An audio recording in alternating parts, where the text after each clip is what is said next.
శ్రీమాత్రే నమః. శివాయ గురవే నమః. నమస్కారం అండి అందరికీ. అమ్మ దయతో అందరూ బాగుండాలని మనస్ఫూర్తిగా కోరుకుంటూ, ఇప్పటివరకు మనము 3 శ్లోకాల నామాలన్నీ కూడా నేర్చుకున్నాం కదా. ఈరోజు ఒక్కసారి 3వ శ్లోకము మళ్ళీ రిపీట్ చేసుకుందాము. మనోరూపేక్షుకోదండా పంచతన్మాత్ర సాయకా నిజారుణ ప్రభాపూరమజ్జద్బ్రహ్మాండమండలా. 3వ శ్లోకంలో మొత్తం మనకి 3 నామాలు వస్తాయి. 1వ నామము 8 అక్షరాలు, 2వ నామము 8 అక్షరాలు, 3వ నామము 16 అక్షరాలన్నమాట. ఇప్పుడు మళ్ళీ ఒక్కొక్కసారి ఒక్కొక్క నామము గురించి చూద్దాము. మనోరూపేక్షుకోదండ, అదే మనకి శ్లోకంలో మనోరూపేక్షుకోదండ పంచతన్మాత్ర సాయక అనేసని వస్తుంది కదా. ఇది మొత్తము 8 అక్షరాల నామము. నామావళిలో వచ్చేసరికి శ్రీ మనోరూపేక్షుకోదండాయై నమః అనేసని వస్తుంది. ఇందులో మనము ఒత్తులు దీర్ఘాలు చూస్తే కనుక ఈ నామములో నో రూ పే ఇవి దీర్ఘాలు ఉన్నాయి, అంటే మనము సాగదీసి పలకాలి. క్షు అన్నప్పుడు కా ఇంకా షా కలిసిన సంయుక్తాక్షరం అన్నమాట, పొల్లుగా పలకాలి క్షు అనేసని. దమ్ డా, దా పక్కన 0 ఉంది కదా, అంటే అనుస్వారం స్పష్టంగా పలకాలి. చివరన డా ఉంది, దీర్ఘం ఉండాలి, అంటే సాగదీసి పలకాలి. దండా అనేసని. మనోరూపేక్షుకోదండా అనేసని చెప్పి. అదే మనము పద విభజన చూసుకుంటే మన రూప ఇక్షు కోదండ అనేసని చెప్పి. మన రూప అంటే మనసు అనే రూపం కలిగిన అని. ఇక్షు అంటే చెరుకుగడ. కోదండ అంటే ధనస్సును ధరించినది అనేసని. మనస్సు అనే చెరుకుగడ ధనస్సుగా కలిగిన తల్లి అనేసని అర్థము. సాధకుని యొక్క సంకల్ప శక్తికి ఈ ధనస్సు సంకేతము. మనస్సును చెరుకుగడతో పోల్చడానికి కారణం అది తియ్యగా ఉండి అనేక కనుపులతో నిండి ఉంటుంది. అంటే చంచలమైన మనస్సును అదుపులో ఉంచుకొని దానిని అమ్మవారికి అంకితం చేస్తేనే అది లలితాతత్వానికి అనుసంధానమవుతుందని ఈ నామం సూచిస్తుంది. ఇంకా 3వ శ్లోకంలో 2వ నామం అన్నమాట, పంచతన్మాత్ర సాయక. ఇది కూడా 8 అక్షరాల నామము. ఎక్కడ మధ్యలో కూడా ఆపకూడదు, పూర్తి నామము ఒకేసారి పలకాలి.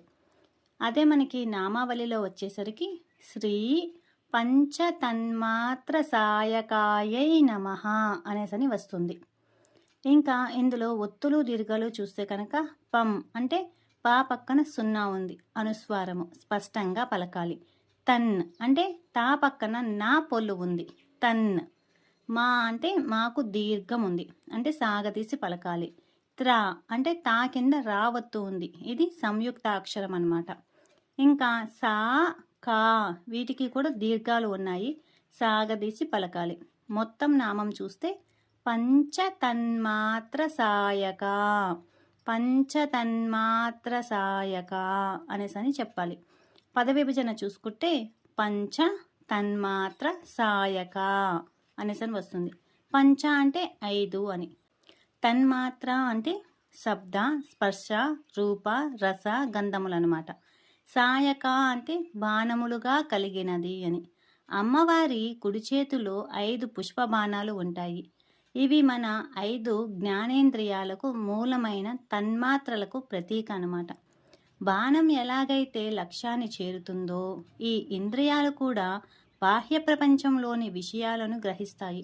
మన ఇంద్రియాలను ఇష్టానుసారం వదలకుండా వాటిని అమ్మవారి సేవలో అంటే క్రియాశక్తిలో నిమగ్నం చేయాలని ఈ నామం బోధిస్తోంది. ఇంకా 3వ శ్లోకంలో 3వ నామం అన్నమాట. ఇది 16 అక్షరాల నామము. 16 అక్షరాల నామము ఎక్కడా కూడా విడదీయకూడదు, ఒకే శ్వాసలో చెప్పాలన్నమాట.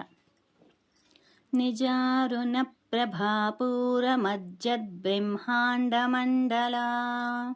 అదే మనకి నామావళిలో వచ్చేసరికి శ్రీ నిజారుణ ప్రభాపూరమజ్జద్బ్రహ్మాండమండలాయై నమః అనేసని వస్తుంది.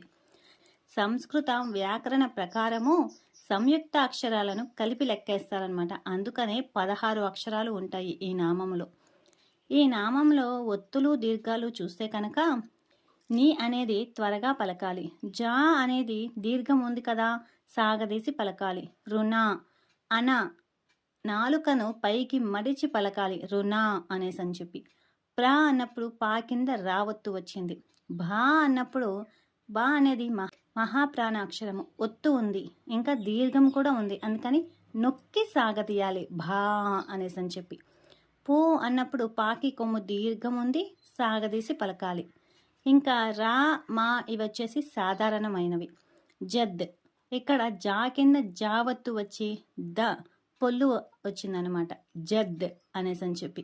బ్రా అన్నప్పుడు బా కింద రావత్తు వచ్చింది. ఇంకా హామ్ అంటే హా కింద మావత్తు వచ్చి దీర్ఘం ఉంది. అలాగనే హామ్ అన్నప్పుడు పక్కన సున్నా ఉంది కదా అనుస్వారము, శ్వాసతో కలిపి సాగదీయాలి. బ్రహ్మాం అనేసని చెప్పి. డా అనేది సాధారణ డా అంటే బ్రహ్మాండా అనేసని చెప్పి. మమ్ అన్నప్పుడు మా పక్కన సున్నా ఉంది, అనుస్వారము స్పష్టంగా పలకాలి. ఇక్కడ డా మళ్ళీ సాధారణ డానే. లా అన్నప్పుడు లాకి దీర్ఘం ఉంది. ఒక్కసారి ఈ నామం చూస్తే కనుక నిజారుణ ప్రభాపూర మజ్జత్ బ్రహ్మాండ మండల ఇలా వస్తుంది. ఇది 16 అక్షరాల నామం కదండి. ఎక్కడ కూడా విడదీయకూడదు. ఒకే శ్వాసలో పలకడము సాధన చేయాలి మనము. 4గా తిరగడం కోసము దీనిని 2గా విభజించుకొని మనసులో అనుకుంటూ కానీ కలిపి పలకాలన్నమాట. నిజారుణ ప్రభాపూర మజ్జద్ బ్రహ్మాండ మండల 2గా విభజించుకొని కానీ పలికేటప్పుడు ఒక్కసారిగా పలికేలాగా సాధన చేయాలి. కుదిరితే కనుక ఒక బుక్లో ఈ నామాన్ని ఒక 10 సార్లు కానివ్వండి, 5 సార్లు కానివ్వండి చెప్తా రాస్తా ఉండండి, వస్తుంది. ఒకసారి ప్రాక్టీస్ చేయండి. నిజారుణ ప్రభాపూర మజ్జద్ బ్రహ్మాండ మండల. నిజారుణ ప్రభాపూర మజ్జత్ బ్రహ్మాండ మండల. ఇలాగనమాట. పద విభజన చూసుకుంటే నిజ అరుణ ప్రభ పూర మజ్జత్ బ్రహ్మాండ మండల. నిజ అంటే తనదైన అనేసని. అరుణ అంటే ఉదయ సూర్యుని వంటి ఎర్రని కాంతి అని. ప్రభ అంటే కాంతి యొక్క అని. పూర అంటే ప్రవాహములో. మజ్జత్ అంటే మునిగి తేలుతున్నా అనేసని. బ్రహ్మాండ మండల అంటే సమస్త విశ్వాల సమూహము కలది అనేసని చెప్పి. తనదైన ఉదయకాల సూర్యుని వంటి ఎర్రని కాంతి ప్రవాహములో సమస్త బ్రహ్మాండాలను ముంచివేస్తున్న తల్లి అని అర్థం అన్నమాట. సృష్టిలో ఉన్న ప్రతి అణువు అమ్మవారి తేజస్సు లోపలనే ఉంది. ఆమె లేని చోటు లేదని ఈ నామం మనకు తెలియజేస్తుంది. ఒక సముద్రంలో చేపలు ఎలాగైతే నీటిలో మునిగి ఉంటాయో మనం అందరము కూడా అమ్మవారి కరుణాకాంతిలో అలా మునిగి ఉన్నామని మనం భావించాలి. ఈ నామముతో అమ్మవారి దివ్య తేజస్సు ఎంతటితో అర్థమవుతోంది. రేపు మరొక నామము గురించి అంటే 4వ శ్లోకంలో మొదటి నామం గురించి తెలుసుకుందాము. ఈ వీడియో కనుక మీకు నచ్చితే లైక్ చేయండి, మీ మిత్రులకు షేర్ చేయండి, మీ అభిప్రాయాన్ని కామెంట్ చేయండి. ప్రతి ఒక్కరు వీడియోని చూస్తున్నారు కానీ లైక్ చేయట్లేదు. మీరు లైక్ చేస్తే ఇంకో 10 మందికి చేరువవుతుంది. మీకు నచ్చితే కనుక వీడియోని లైక్ చేయండి. మీ అభిప్రాయం కూడా కింద కామెంట్ చేయండి. శ్రీమాత్రే నమః. శివాయ గురవే నమః. సర్వం శ్రీ లలితార్పణమస్తు.